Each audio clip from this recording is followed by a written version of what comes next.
지옥 같은 시간을 보냈던 그곳으로 향합니다.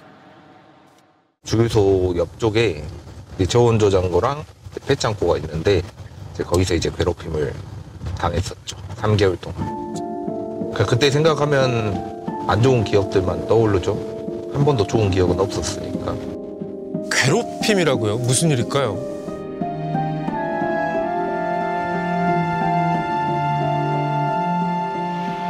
저쪽이 이제 전부 다 농협에 사는 폐창고입니다. 이쪽부터 다 제가 정리를 했었고. 원래 여기에 다 잡초가 무성하게 자라 있었어요. 이쪽에 이제 덩굴식으로 저기 다 나무가 자라 있었고, 이쪽도 다 잡초였고요. 여기가 그 창고인 것 같은데요? 되게 큰데요? 수북한 먼지와 무성한 잡초만이 가득한 이곳. 꽤 오랫동안 방치된 것 같습니다. 그러니까요. 하루아침에 밭과 공터가 딸린 낡은 창고가 찬혁 씨의 일터가 됐습니다. 어디서부터 잘못된 걸까요? 찬혁 씨에게 지난 5년간의 이야기를 들어봤습니다.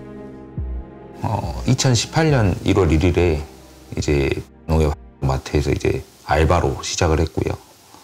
그리고 이제 4월 1일에 이제 계약직으로 입사를 하게 되었습니다. 원래 처음 1년 계약으로 해서 처음에 입사를 하였고 이제 2년까지는 연장이 되었고요. 그리고 마트에서는 주로 이제 캐셔, 과일 판매, 재고 조사, 이제 물품 관리, 배달 이런 업무들을 주로 하였습니다. 성실하게 일했던 찬혁 씨. 하지만 계약 해지를 불과 3주 앞두고 해고 통보를 받습니다. 어떤 이유죠? 정당한 사유가 있었나요? 그 당시에는 안타깝지만 이렇게 계약 연장이 무기계약직으로 연장이 안 될 것 같다 이렇게만 말을 했어요. 해고 사유는 딱히 말을 안 해줬었어요. 그 당시. 찬혁 씨는 지방노동위원회에 부당해고 구제 신청을 했고 잘하셨어요. 끝내 부당해고로 인정받아 복직하게 됩니다. 인정받았네요. 다행이네요, 다행이에요. 바로 그때부터 악몽 같은 날들이 시작됐습니다. 아하.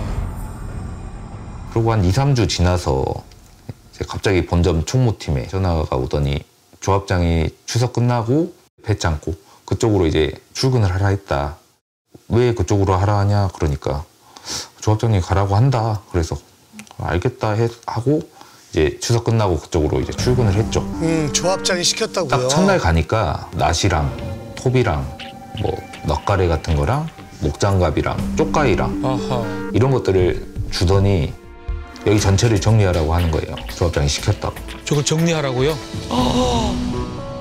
밭과 공터를 포함한 창고의 면적은 약 8,200제곱미터, 2,500평 정도입니다. 찬혁 씨는 수년간 방치된 폐허 같은 그곳을 홀로 청소해야 했습니다. 이걸 다 혼자서 했다고요? 좀 약간 인사보복 같은 거 아닌가요? 인사보복 같은데요? 제가 여기서 이제 이런 나무들을 치우고 있으면 저쪽에서 저를 쳐다보고 있어요. 저쪽에서 그렇게 다른 조합원들이든 직원이든 같이 와가지고 이렇게 막 팔짱 끼고 쳐다보면은 되게 진짜 동물원에 갇힌 동물 같은 느낌이 많이 들었었죠. 그래서 되게 모멸감과 멸시감을 많이 느꼈었습니다. 그 당시. 아이고. 허리까지 자란 잡초와 담장을 뒤덮은 덩굴, 여기저기 자라난 나무를 매일 베어내는 일보다 찬혁 씨를 숨막히게 한 건 김 조합장이었습니다. 저 마음이 오죽할까요, 그렇죠? 그는 하루에도 몇 번씩 찾아와 찬혁 씨를 감시하고 폭언을 쏟아냈답니다. 저만 보면 이제 호통치고 소리 지르고 이렇게 야 똑바로 안 해? 창고는 쉴 데가 없어요 따로. 그래서 바닥에 앉아서 쉬고 있는데 조합장이 또 나타났더라고요. 너 왜 여기서 자 막 이런 식으로 하는 거예요. 안 자고 잠깐 쉬고 있었습니다. 너는 사람 어떻게 잘 써서 이겼는지 모르겠지만 2라운드 시작됐다. 어제 2심에서 이겼다면서 저가 그런 식으로 전부를 그만둘 때 해고당했지. 계약직은 해고라는 말이 영어가 안 맞는 게 정의식이 아니야. 네가 사람 잘 써가지고 해서 미국말에 모르는데 그건 말도 안 돼. 2라운드 시작된다고 하면 2라운드를 내부에서 알아서 하려니까 내는 이런 내용을 갖다 치웠다. 2라운드. 야. 나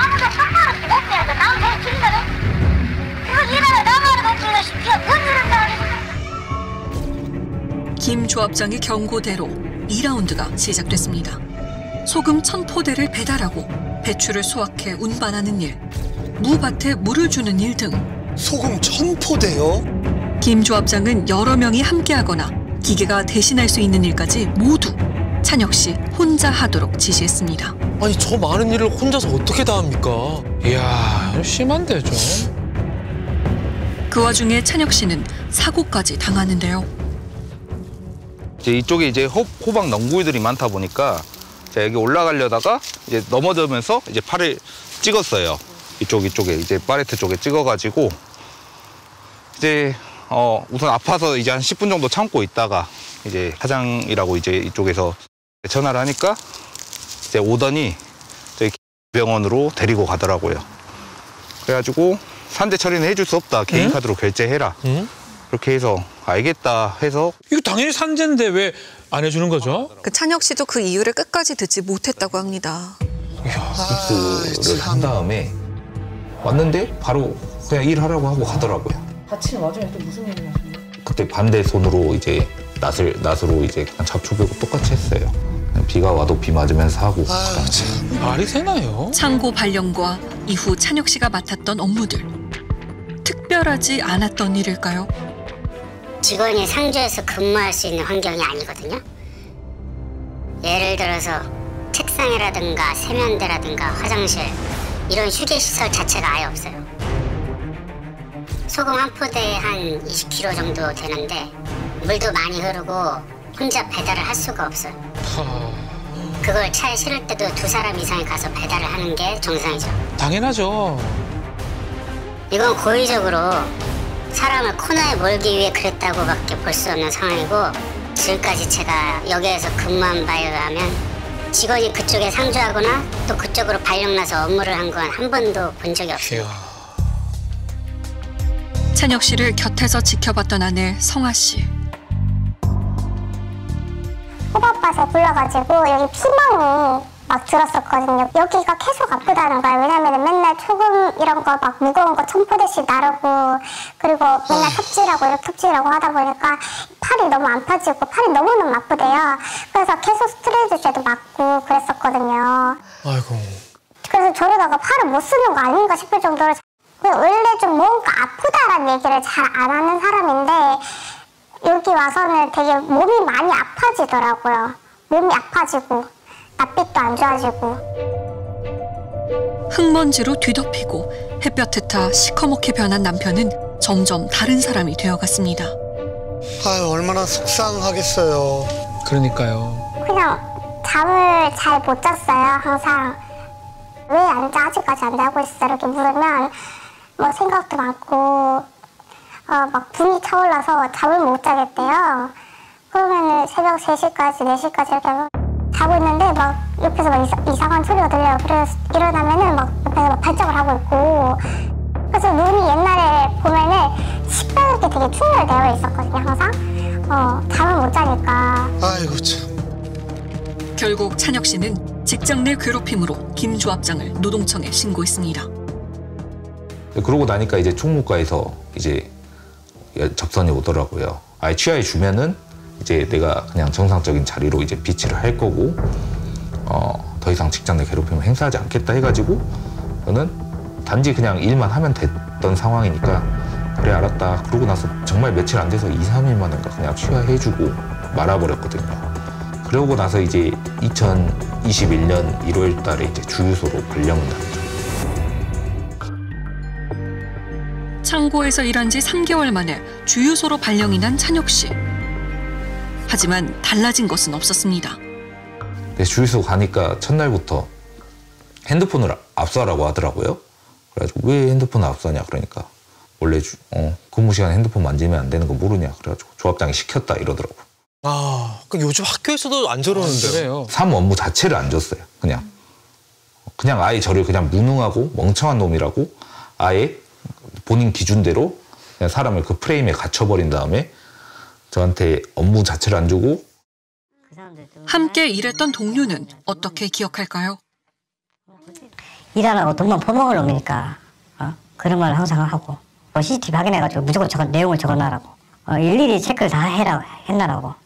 아이고 이게 뭐예요 도대체? 주유소 앞에 쿤드럭가예요. 왔다 갔다 하면서 수시로 한 8번, 9번. 같이 붙어있어도 전화 와요. 수시로. 떨어지라고. 와 진짜 숨이 턱턱 막히네요. 대단하네요.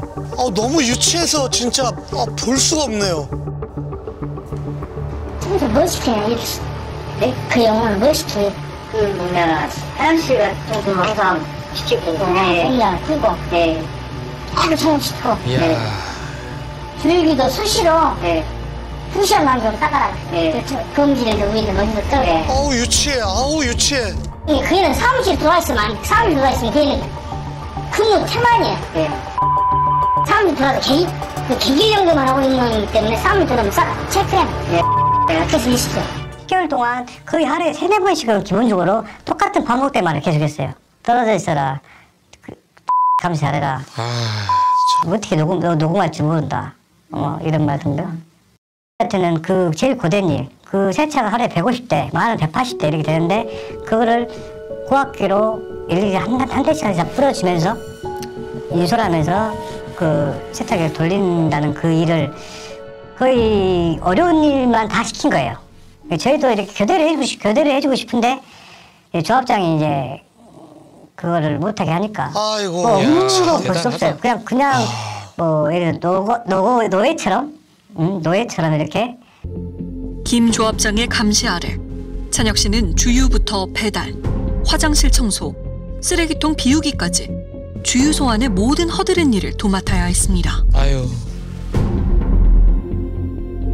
알죠. 다 알고 있는데 그 사람 그런 속으로만 안타까워만 생각하지. 자기들도 이제 영역이니까 계약직 대기에서는 조합장한테 무조건 잘 봐야 되거든요. 왜? 인사권은 모든 게 조합장한테 있기 때문에. 그러니까 자기 잘못 지키면 걔는 잘리는 거예요. 야 참. 아유 얼마나 속상할까요. 얼마나 속상해요. 찬혁 씨의 괴로움은 한계를 넘어서고 있었습니다.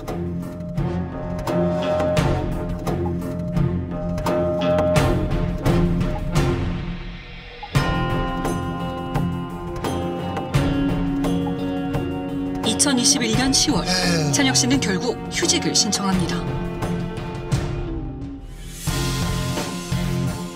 지난 10년간 3번이나 당선되면서 1,500여 명의 조합원을 이끌었던 김 조합장. 그는 어떤 사람일까요? 그때 당시에 휴직되고 나서 이제 그 화살이 저한테 돌아온 거예요. 왜? 그냥 친한 이유 하나로. 괴롭힌 것 같이 저한테 똑같이 이렇게 또 괴롭히더라고요. 이야. 너는 저 환자고 이래야 되고 100배, 남들보다 100배, 1000배 노력해도 넌 못 따라온다. 못할 거면 다른 일 알아봐라. 항상 이런 식으로 말해요. 악마 같아, 악마. 솔직히 말해서 권력이 무서워서 눈치 보면서 일하는 거지 그 사람은 존경하면서 일하는 적은 한 번도 없어요. 성격이 너무 격파갑니다. 다른 직원들 있으면 앞에서 야 스승 참고 욕을 해요. 아유 참. 조합장 소관의 지도 사업 관련해서 총무계 쪽까지 조합장의 폭언이나 그런 부분들은 누구에게나 다 알려진 이야기입니다.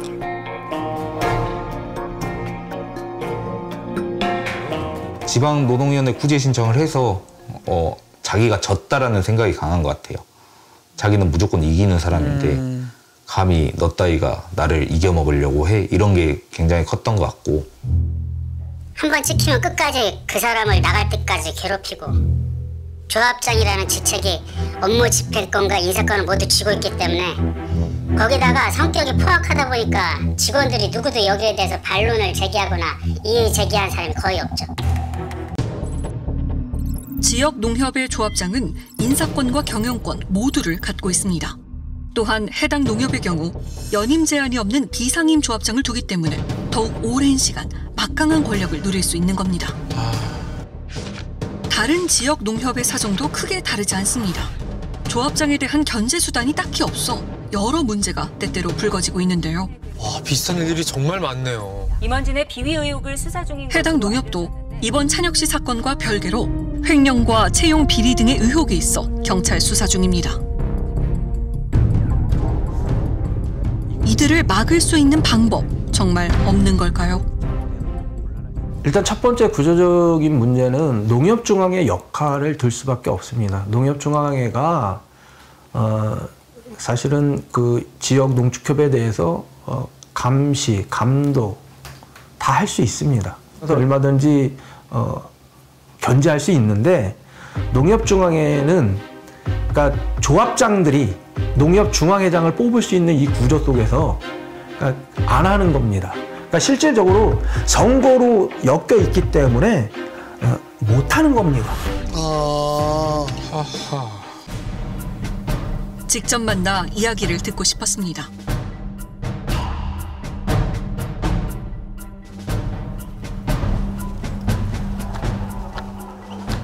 안녕하세요. 저 MBC 실화탐사대에서 나왔는데요. 조합장님 만나뵈려고 찾았어요. 만날 수 있을까요? 보통 이러면 자리에 안 계시죠? 있네요.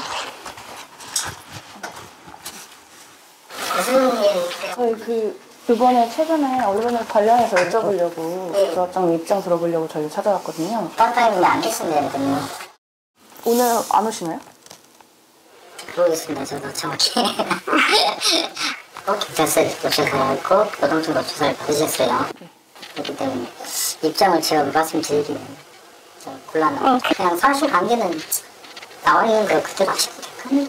아니면 저희가 서면으로라도 뭐 보내드려서 답변을 받을 수 있을까요? 조합장님?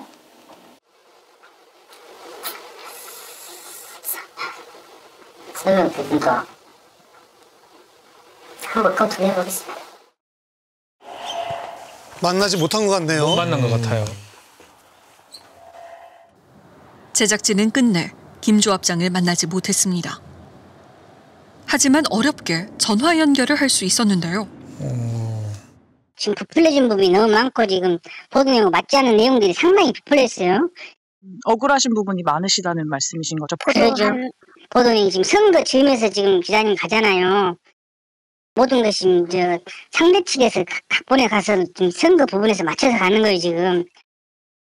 상대 측이라 하면 어떤 상대 후보자 측을 말하는 거죠. 후보자? 기자님 제가 어떻게 그것을 업무도 바쁜 사람이 주주에서 그 직원 한 명을 감시를 합니까? 말이 되겠습니까? 일방적으로 해가지고 지금 이 선거 즈음에서 한 부분입니다. 저도 괴롭습니다. 내부에서도 실제로 뭐 조합장님의 폭언이나 갑질이 있었다라고 말씀을 하시더라고요. 폭언 갑질은 아니고 제가 성격이 좀 급하고 말투가 그러지. 더군다나 주유소 같은 경우는 이연물이다 보니까 좀 긴장감이 있는 부분이지 그런 폭언이나 갑질 내용은 없습니다. 그러니까 전면 부인하시는 거네요. 그러네요. 그렇게 인생 살아오지 않았습니다. 일단 서면으로 주십시오. 제가 그 부분은 답변해 드릴게요. 제작진이 김 조합장에게 연락을 취했던 당일 그는 찬혁 씨에게 문자를 남겼습니다. 그닥 진정성이 느껴지진 않네요. 그래요. 안 느껴져요. 서면 답변을 약속했던 김 조합장. 그가 보내온 답변입니다. 제대로 된 해명이나 사과가 없습니다. 근데 이 방송이 뭐 선거에 좋지 않은 영향을 미칠까 봐 걱정하는 건 좀 보입니다. 다가올 3월 8일은 동시 조합장 선거일입니다. 김 조합장이 네 번째 연임을 위해 조합원들에게 열띤 호소를 하고 있을 때 한편에선 누가 인터뷰를 했다더라, 누가 제보를 했다더라, 누구의 사주를 받고 하더라, 뭐 이런 게 직원들 사이에서 일부겠지만 그런 부분들이 계속 흘러나오고 있죠. 방송에 나가서 인터뷰하신 분들을 색출하려고 한 건가요?